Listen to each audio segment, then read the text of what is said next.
Right ఇదే విషయానికి సంబంధించి మరింత సమాచారం మా ప్రతినిధి కిరణ్ గారు తెలుసుకుందాం. కిరణ్ చెప్పండి, ఇక ఎన్నికల నగారం మోగింది. దీనికి సంబంధించి ఈసీ ఎన్నికలకు సంబంధించి ఎలాంటి ఏర్పాట్లు చేయబోతోంది? సంజన, దేశవ్యాప్తంగా సార్వత్రిక ఎన్నికల నగారం మోగింది. మొత్తం 90 కోట్ల మంది ఎన్నికల్లో ఓటర్లంతా ఓటు హక్కును వినియోగించుకోబోతున్నారు. మొదటి నుంచి మనం చెప్తున్నట్టుగానే అటు ఆంధ్రప్రదేశ్ కానీ ఇటు తెలంగాణ కూడా ఒకే విడతలో ఎన్నికలు నిర్వహించాలని కూడా చెప్పినప్పటికీ మొదటి విడతలోనే దీనికి సంబంధించినటువంటి ఎన్నికల షెడ్యూల్ కూడా మొదటి విడతలోనే తెలుగు రాష్ట్రాల్లో కూడా మొదటి విడతలోనే ఎన్నికలు కూడా జరగబోతున్నాయి. ఆ మొదటి విడతకు సంబంధించి తెలంగాణలో నోటిఫికేషన్ ఈ నెల 18 నుంచి ప్రారంభమవుతుంది. ఆ నామినేషన్లు 25 వరకు కూడా లాస్ట్ డేట్ గా ప్రకటించారు. అంతేకాకుండా నామినేషన్ల పరిశీలన ఈ నెల 25తో పాటు నామినేషన్లు విత్డ్రాయల్ ఏదైతే ఉందో ఉపసంహరణ కూడా ఈ నెల 28న కూడా ప్రకటించడం జరిగింది.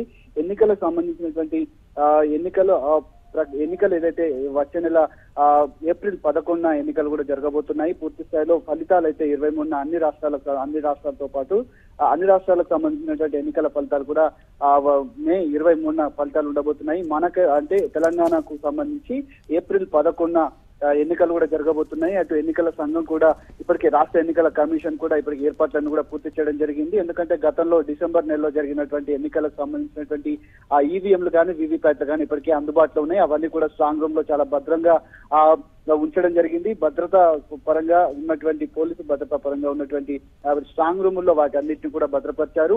ఏదైనా సాంకేతిక కారణాల దృష్ట్యా ఏదైనా పాడైపోతే గనక మరొక 1600 ఈవీఎం మిషన్లకు కూడా ఇప్పటికే ఈసీని రాష్ట్ర ఎన్నికల కమిషన్ కూడా కోరిన నేపథ్యంలో పూర్తి స్థాయిలో ఎన్నికలను పగడ్బందీగా నిర్వహించేందుకు గత నెల 15 రోజుల నుంచి కూడా రాష్ట్ర ఎన్నికల కమిషన్ కూడా అటు డిఈఓలతో ఈఓలతో ఈఆర్ఓలతో కూడా ప్రత్యేకంగా క్యాంపెయిన్లు కూడా నిర్వహించి ఓటుకు దాదాపు గతంలో జరిగినటువంటి డిసెంబర్ లో జరిగిన ఆ ఎన్నికల వేతను కొంతమందికి ఓట్లు కూడా గల్లంతు కావడం జరిగింది. ఆ ఓట్లు గల్లంతు విషయంలో కూడా చాలా సీరియస్ గా ఎన్నికల కమిషన్ కూడా ప్రత్యేక క్యాంపెయిన్లు కూడా నిర్వహించి ఓటకు ఓటర్ లిస్ట్ లో తమ పేరు ఉందా లేదా అనే దాన్ని ఖచ్చితంగా చెక్ చేసుకోవాలని కూడా చెప్పిన నేపథ్యంలో కొత్త ఓటర్ నమోదుకు కూడా ఈ మధ్యన పలుమార్లు కూడా క్యాంపెయిన్ నిర్వహించి కొత్త ఓట్లకు కూడా దాదాపు 2 లక్షలకు పైగా కొత్త ఓట్లు కూడా నమోదు చేసుకున్నట్టుగా తెలుస్తుంది. వాటిని అన్నింటినీ కూడా సత్వరంగా పరిష్కరిస్తూ ఓటర్ లిస్ట్ లో చేర్చేందుకు కూడా ఈసీ సన్నాహాలు కూడా చేస్తోంది. ప్రధానంగా 2 తెలుగు రాష్ట్రాల్లో ఈ భద్రతా పరంగా దృష్ట్యా ఉన్నటువంటి సమస్యాత్మకమైనటువంటి ప్రాంతాలు ఏవైతే ఉన్నాయో అటు కరీంనగర్ కానీ ఆదిలాబాద్ కానీ ఖమ్మం వరంగల్ తో పాటు ఈ 4 జిల్లాల్లో కొంత సమస్యాత్మకమైన ప్రాంతాలు కాబట్టి కొత్తగా కేంద్ర బలగాలను కూడా అదనపు బలగాలను కూడా పంపించాలి. ఖచ్చితంగా ఈ 17 తెలంగాణలో 17 పార్లమెంట్ స్థానాలతో పాటు అటు ఆంధ్రప్రదేశ్ లో 25 పార్లమెంట్ స్థానాలు 175 అసెంబ్లీ స్థానాలకు ఎన్నికలు జరగబోతున్నాయి. 2 తెలుగు రాష్ట్రాల్లో ఒకేసారి ఎన్నికలు కనుక జరిగితే అటు రావాల్సినటువంటి అదనపు బలగాలు ఏవైతే ఉన్నాయో చాలా సింపుల్ గా ఆ ఎన్నికలు నిర్వహించే అవకాశం ఉంటుంది. కాబట్టి అదనపు బలగాలు కూడా కావాలని రాష్ట్ర ఎన్నికల సంఘం ఇప్పటికే సూచించింది. ఏదైతే సాంకేతిక కారణాల దృష్ట్యా కనుక ఏదైనా ఇబ్బందులు కనుక తలెత్తే 1950 ఒక టోల్ ఫ్రీ నెంబర్ తో పాటు నా ఓట్ యాప్ లో కూడా తమ ఓటకు ఉందా లేదా అనేది కూడా పరిశీలించుకోవచ్చు అని కూడా ఇప్పటికే రాష్ట్ర ఎన్నికల కమిషన్ కూడా ఈ ఈసీ కూడా రాష్ట్రానికి సంబంధించిన ఈసీ కూడా ప్రకటించడం జరిగింది. అంతేకాకుండా ఏదైతే దివ్యాంగులకు సంబంధించి ప్రత్యేకమైనటువంటి ఏర్పాట్లు కూడా జరిగినాయి. సైనింగ్ బోర్డులు కానీ తర్వాత వాటికి సంబంధించినటువంటి వీల్ చైర్స్ కానీ ప్రత్యేకంగా ఉచిత వాహనాలు ఓటర్లకు సంబంధించిన పోలింగ్ స్టేషన్లకు వెళ్లేందుకు వాటికి సంబంధించినటువంటి వాహనాలు కూడా ఏర్పాటు చేసేందుకు ఇప్పటికే రాష్ట్ర ఎలక్షన్ కమిషన్ కూడా ప్రత్యేక ప్రణాళికలు కూడా రూపొందించుకుంటుంది. రాబోయే ఎన్నికలు కరెక్ట్ గా అంటే వచ్చే నెల 11న జరిగేటువంటి నెలకు సంబంధించి ఈ దేశవ్యాప్తంగా ఈ సాయంత్రం నుంచి ఎన్నికల కోడ్ కూడా అమల్లో ఉంది. కాబట్టి ఖచ్చితంగా రాత్రి 10 నుంచి ఉదయం 6 గంటల వరకు కూడా ఎన్నికల ప్రచారం సంబంధించినటువంటి లౌడ్ స్పీకర్లు కానీ ఎన్నికల ప్రచారం కానీ ఆపివేయాలని కూడా రాష్ట్ర ఎన్నికల కమిషన్ కూడా కేంద్ర ఎన్నికల కమిషన్ ఇప్పటికే సూచించింది. ఈ ఎన్నికల కోడ్ కనుక ఉల్లంఘించిన వారిపైన కూడా కఠిన చర్యలు కూడా తీసుకుంటామని కూడా రాష్ట్ర ఎన్నికల కమిషన్ కావచ్చు అటు కేంద్ర ఎన్నికల కమిషన్ కూడా ఇప్పటికే సూచించిన నేపథ్యంలో పగడ్బందీగా ఎన్నికలు నిర్వహించేందుకు దేశవ్యాప్తంగా ఎలాంటి చిన్న అవాంఛనీయ ఘటన కూడా చోటు చేసుకోకుండా ఉండేందుకు ఇటు రాష్ట్ర వ్యాప్తంగా కూడా ఈ పలుమార్లు ఈసీ రజత్ కుమార్ కూడా పలుమార్లు అటు డిస్ట్రిక్ట్ ఎలక్టరల్ ఆఫీసర్లతో పాటు ఎలక్టరల్ రిటర్నింగ్ ఆఫీసర్లతో కూడా ప్రత్యేక చర్చలు కూడా జరిపి వారికి వీడియో కాన్ఫరెన్స్ ల ద్వారా ఆ వీవీప్యాట్ల పరిశీలన కానీ ఈవీఎం మిషన్ల పరిశీలన కానీ రాజకీయ పార్టీలతో ఏ విధంగా వ్యవహరించాలి వారికి ఏమైనా అనుమానాలు కనుక ఉంటే నివృత్తి చేయాలని కూడా ఇప్పటికే రాష్ట్ర ఎన్నికల కమిషన్ నిర్వహించింది.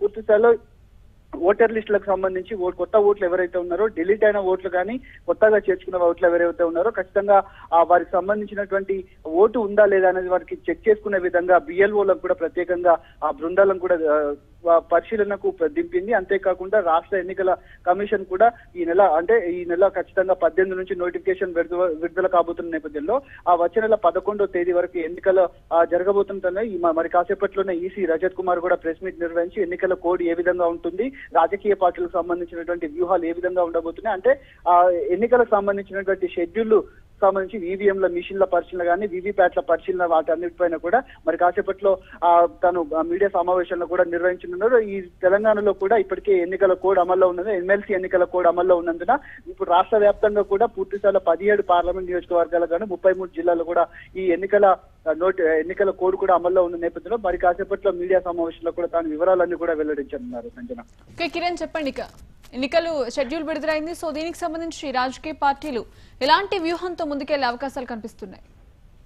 అంటే తెలంగాణలో ఇప్పటికే 119 నియోజకవర్గాల్లో ఎన్నికలు కూడా అసెంబ్లీ ముందస్తు ఎన్నికలు కూడా పూర్తి కావడం జరిగింది. ఇక 17 పార్లమెంటు స్థానాలకు సంబంధించి ఇటు TRS party working president KTR కూడా ప్రచారంలో దూసుకుపోతున్నారు. ఇప్పటికే 4 రోజుల నుంచి కూడా తాను బహిరంగ సభలు కూడా నిర్వహించి తనకు సంబంధించినటువంటి సభల్లో కూడా టీఆర్ఎస్ పార్టీ ఓటర్లను ఆకర్షించేందుకు తమ పనుల్లో నిమగ్నమయ్యన్నారు. ఇటు బీజేపీకి సంబంధించి అమిత్ షా కూడా మొన్న నిజామాబాద్ సభలో పాల్గొనడం జరిగింది. మరికొన్ని సార్లు కూడా అటు ప్రధాని నరేంద్ర మోడీ కూడా తెలంగాణలో పర్యటించబోతున్నారు. ఇప్పటికే రాజకీయ పార్టీలన్నీ కూడా అటు కాంగ్రెస్ పార్టీ రాహుల్ గాంధీతో పాటు ప్రత్యేకంగా వారు కూడా కొన్ని సభలు కూడా నిర్వహించడం జరుగుతుంది. ఇక రాజకీయ పార్టీలన్నీ కూడా తమ ప్రచారాల్లో బిజీగా ఉండబోతున్నాయి. అభ్యర్థుల ప్రకటనలు కూడా మరొక 2-3 రోజుల్లోనే అభ్యర్థులను ప్రకటించి ఈ నామినేషన్ల కంటే ముందే ఈ అభ్యర్థులను ప్రకటించి నామినేషన్ల తర్వాత తమ ప్రచారాలన్నింటినీ కూడా చాలా స్పీడప్ కూడా చేయనున్నాయి. రాజకీయ పార్టీలతో ఓటర్లని 17 పార్లమెంట్ స్థానాలకు సంబంధించి టీఆర్ఎస్ 16 స్థానాలు గెలుచుకోవాలి, ఒకటి ఎంఐఎం గెలుచుకునే విధంగా వారి ప్రణాళికలు కూడా రూపొందించుకోబోతున్నారు. ఇటు టీఆర్ఎస్ కు ప్రత్యామ్నాయంగా బీజేపీ ఖచ్చితంగా మేమే ఉంటాము, దేశంలో చక్రం తిప్పేది మేమే, మళ్ళీ ప్రధాని మోడీ కూడా ఆ ఎన్నికల్లో మళ్ళీ ప్రధాని కూడా కాబోతున్నారని కూడా వారు ఇప్పటికే స్పష్టం చేస్తున్నారు. ఏదైతే ఇప్పుడు దాదాపు 5 ఏళ్ల పాటు చేసినట్టు ప్రధాని బీజేపీ చేసినటువంటి ఆరోపణల వైఫల్యాలు ఏవైతే వాటన్ని ఎత్తి చూపుతూ కాంగ్రెస్ పార్టీ కూడా ముందుకెళ్తుంది. తమ ప్రచారాల్లోనైతే చాలా బిజీగా ఉన్నాయని కూడా చెప్పుకోవచ్చు. ఎన్నికల కోడ్ కూడా మొదలైన నేపథ్యంలో తమ ప్రచారాన్ని కూడా స్పీడప్ చేస్తున్నారు అంటూ చెప్పుకోవచ్చు. Sanjana, great, thank you Kiran.